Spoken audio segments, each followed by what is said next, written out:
There's a word that sends most small business owners into a quiet panic. The moment someone brings it up, you might immediately imagine some sort of complicated flow chart, a dozen automations, a bunch of steps you have to put in place, maybe even somebody selling you a $1,000 course about it. And if you're a photographer, a landscaper, a consultant or coach, someone who is great at their actual work, the idea of building a marketing funnel sounds like something for a startup in the Silicon Valley, not you. Here's the thing though, whether you realize it or not, you already have a funnel. You already have a way in which you're trying to get people to do business with you, only it might not be working very well. And it's probably more complicated than what it actually needs to be. In this video, I'm going to show you the only funnel small businesses or creatives actually need. 3 stages, simple enough to build this week. And if you stick around to the end, I'll show you the #1 mistake that kills most funnels even before they have a chance to do any work. My name is Asher Whitmer, and I'm a marketing consultant that helps startups and creatives turn their good work into sustainable revenue. Let me begin by killing the myth. A sales funnel is not a piece of software. It's not a landing page. It's not even an email sequence, although that could be a part of it. A sales funnel is a systematic way of taking someone on the journey of having never heard about you to wanting to purchase what you have to offer. That's it. Every business has one. The question is whether it's intentional or accidental or even just a random, trying a bunch of different things to see what works. Think about it like this. Imagine you own a coffee shop. Someone drives by and sees your sign. That's stage 1. They're aware for the first time that you exist. They walk in one day, smell the coffee, and grab a menu. That's stage 2. They're starting to consider you. They order a latte. That's stage 3. They've made the decision and they're now your customer. Awareness, consideration, decision. No matter what niche, and no matter what medium, the same 3 stages apply. They just happen in different places. Most small business owners have stage 1 somewhat figured out. They've got a website, they're posting on social, but stage 2 and stage 3, that tends to be where it falls apart. And that's exactly what we're going to fix today. Before I walk you through how to build this, I want to give you some important context. Because if you skip this part, you might build a funnel that works perfectly, yet still gets you 0 results. I teach a framework called the 7 layers of a healthy marketing system. The idea is simple. Effective marketing doesn't happen through one secret tactic. Rather, it happens in layers, and the order matters. Here's a quick version of the stack. Layer 1 is a quality product or service delivered with care. Your best marketing engine is word of mouth. And when you have a product or service and customer care to go with it that people really like, they're going to talk about it with others. So start by making sure that exists and that you continue to improve it and keep it on the leading edge. Layer 2 is a clarified message and an irresistible offer. This is where you make sure that people understand what you do and how it adds value to them. Layer 3 is an optimized website that converts. So we want it optimized as in it looks nice, but a lot of people tend to do that and stop. You also want it optimized for search so that when people are Googling things or looking up on YouTube, your website comes up with content. And then it needs to be converting. Otherwise, it does no good for your business. So are they filling out an email form and you're getting information and you're able to follow up with them? Are they calling you and you're able to have a conversation? Is it directing them to actually walk into your store? A website that doesn't convert is like a billboard stuck in a basement. You spent a lot of money on it, you built it out, but it's not doing anything profitable for your business. Layer 4 is an effective sales funnel. That's what we're going to cover today. Layer 5 is SEO, search everywhere optimization and content marketing. This is part of casting a broad net to bring in a large school of fish. Layer 6 is organic social media, posting and engaging people. Again, broadening the net. The reason we don't start there is because social media is rented land. You're always bound by the algorithm of whatever platform you're on. It's valuable and helpful, but if that's all you have, it's like building a castle on sand. And then layer 7 is paid ads and live events. This is the marketing efforts that take a lot of money, a lot of time, a lot of overhead that can be like dumping fuel on a fire that already exists and causes your business to take off. But if the other layers aren't established and working well, it would actually be like pouring gasoline on wet logs. As I mentioned, the funnel is layer 4. This means that the effectiveness of a sales funnel depends on having layers 1 through 3 solidly in place. If your message is confusing, a funnel won't fix it. If your website doesn't convert, bringing people to it is like trying to fill a bucket with water when the bucket has holes in it. So as we build this, keep that in mind. The funnel amplifies what already is working. It doesn't fix what isn't working. I'll link to the full 7 layers breakdown in the description below if you'd like to go deeper into the whole system. All right, let's build the funnel. Stage 1 is awareness. This is how strangers find out you exist. For most small businesses or creatives, awareness comes from one of 4 places: word of mouth referrals, organic social media like Facebook, Instagram, Twitter, TikTok, search on Google, YouTube, or AI search engines, or paid ads if you're at that stage. Now, here's what I want you to notice. Most marketing advice that you'll find in advertisements and social media posts live at that stage, the awareness. Post more reels, run Google ads, go viral, get on TikTok. That advice isn't wrong, but it skips the question of what happens after people find you. The awareness alone isn't going to bring someone from being uninterested about you to realizing they could really benefit from what you have to offer to asking to pay you for whatever you have to offer. If you drive people to a website that doesn't clearly communicate how you can help them, you've wasted the trip. For stage 1, your job is simple. Show up someplace consistently and make sure that what people see is good enough that it makes them want more. You don't need to be on every platform. Just pick 1 or 2. Post content that answers real questions your clients ask, and make sure every piece of content has a clear next step, which brings us to stage 2. Stage 2 is where most small businesses and creatives fall flat. Here's what actually happens. Someone finds you on Instagram or Facebook, they like your posts,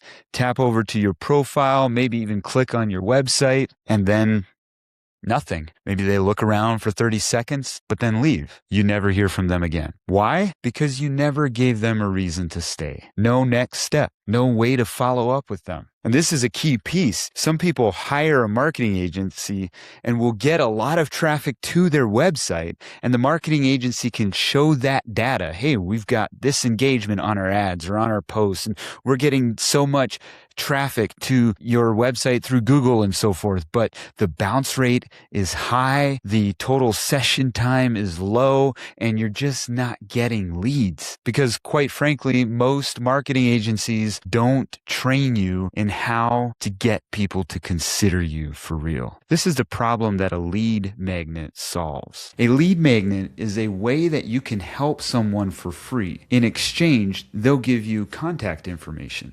And a lead magnet honestly kind of sounds like jargon, right? It's like, oh, what's a lead magnet?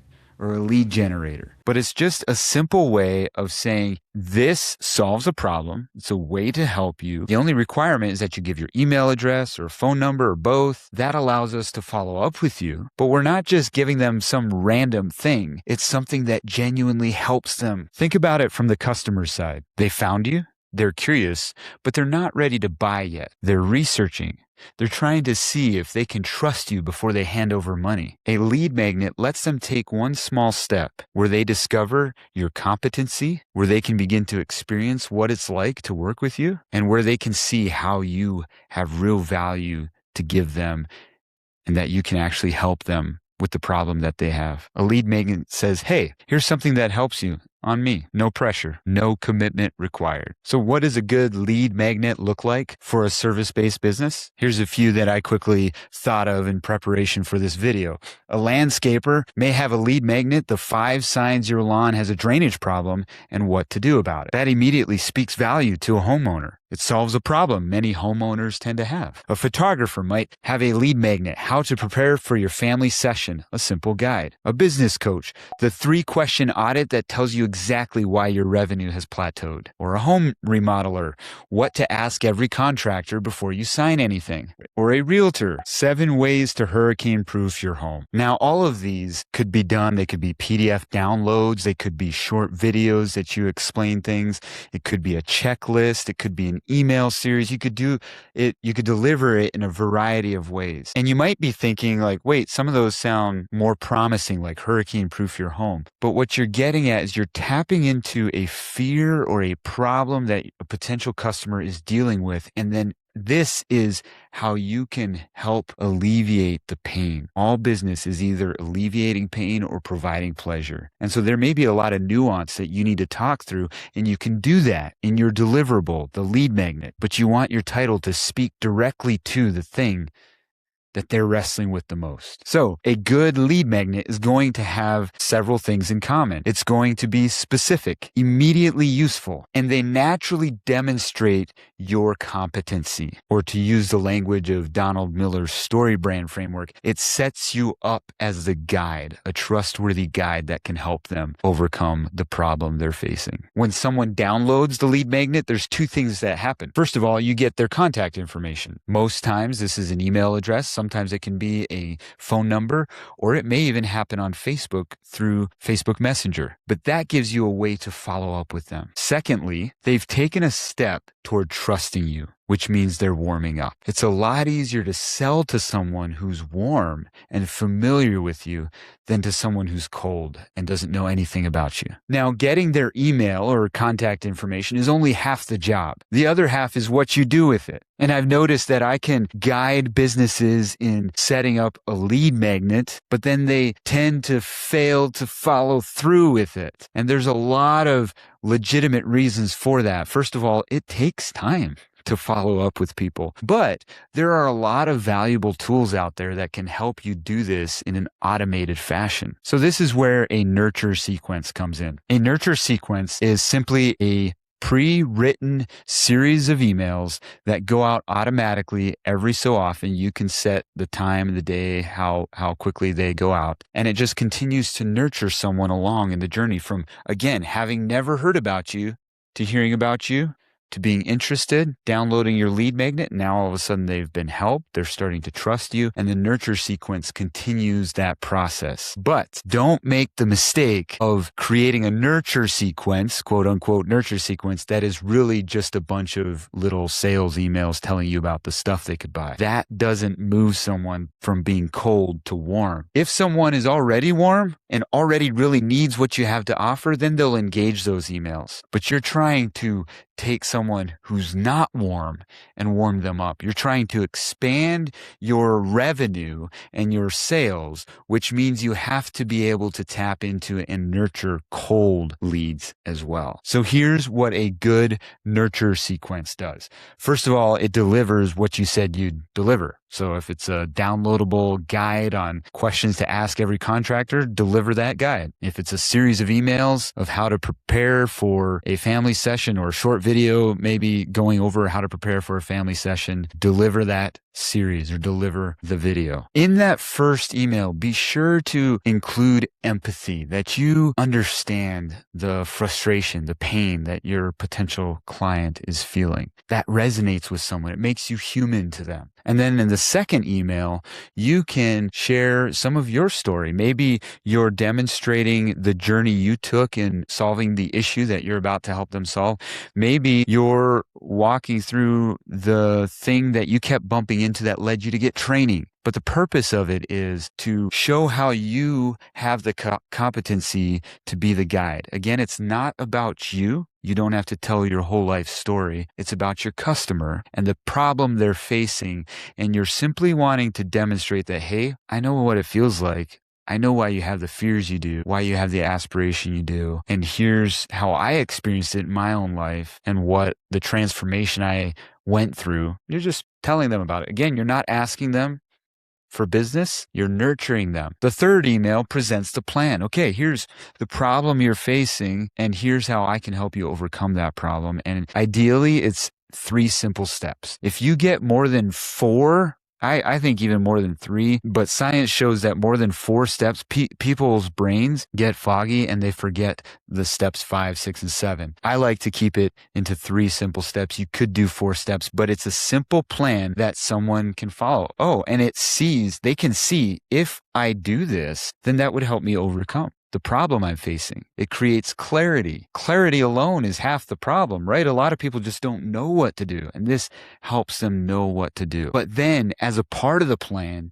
you can bake in some guarantees. This is what Donald Miller calls an agreement plan. These are agreements between you and a potential customer. Maybe it's a money-back guarantee that you might throw in, or maybe it's a guarantee of culture and the experience, customer care that they're going to have along the way. But in that third email, you want to focus on making it clear how you can help them overcome the problem. The fourth email addresses what's at stake if they don't overcome the problem. What happens if nothing changes? What does success look like? What could be possible if they do overcome the problem? So it's a mixture of like, do you want to stay stuck here? And casting a vision of what it could be like afterward. And then you can do email 5. Sometimes you might do 5 and 6 or a third one yet. That is social proof. You're sharing reviews. You're demonstrating how people have used the product or service, how it's transformed their life. Social proof is extremely valuable in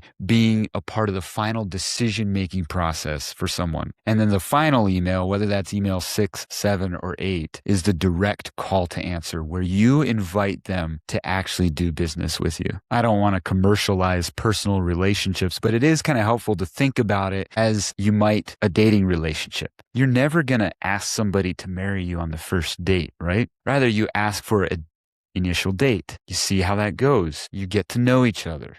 You warm up to one each other, and then you ask for a second date, and then a third date. And you're building trust, learning more about each other, learning how you can give to each other and bless each other and share with each other. And then over time, and that time varies from couple to couple, but eventually you've known each other, you trust each other, you know that you're headed in the same direction.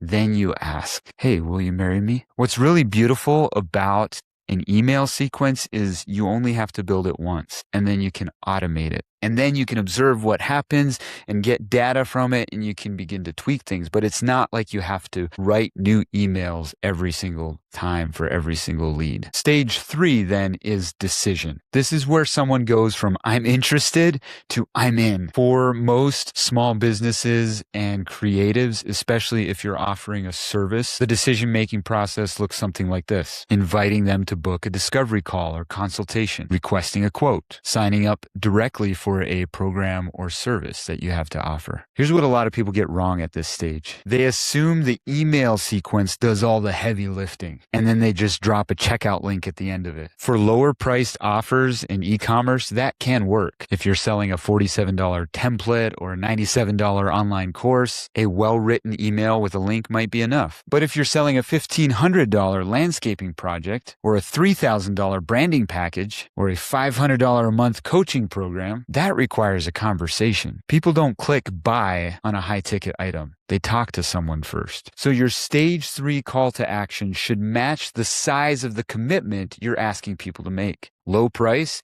a direct purchase link is fine. High price, book a call, have a conversation, close it personally. This is where I see so many small businesses leave money on the table. They've built a solid stage 1 and a decent stage 2, but at stage 3, they get shy. They drop a link in an email and hope for the best. Don't do that.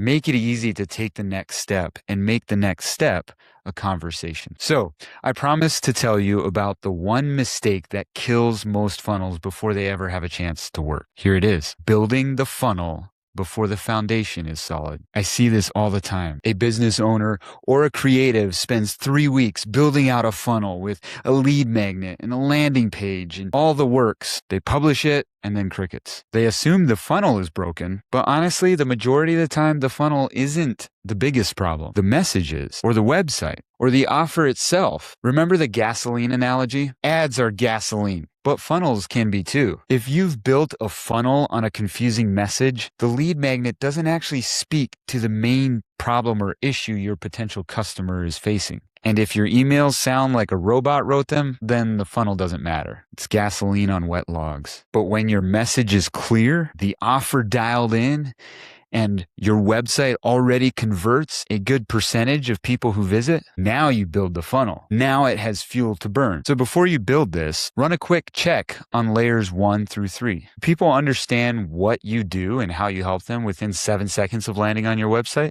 Do you have a clear, specific offer with a low barrier to entry and high perceived value? Is your message written for your customer, not for you? If yes, you're ready. Let's build. If not, fix those first. The funnel can wait. All right, let's bring this together. The funnel that small businesses and creatives need isn't complicated. It's 3 simple stages. Stage 1 is awareness. Show up somewhere consistently and get found. Stage 2, consideration. Offer something valuable for free, something people would be willing to pay for, but for free. Nurture with email. Build trust. Stage 3, decision. Make it easy to say yes. Have the conversation. That's it. If you build these 3 stages with a clear message underneath them, you've got a functioning marketing system. Now, if you want a physical roadmap to go with this, I've got a free resource called the 7 Layers Checklist that walks you through all 7 layers of a healthy marketing system. That includes the funnel. It allows you to see where your business stands and what to work on first. The link is in the description below. It's free. Go download it. And if this video has helped you see marketing a little more clearly, subscribe. That's what this channel is for. Calm, systematic way of turning your good work into sustainable and scalable revenue. I'll see you in the next one.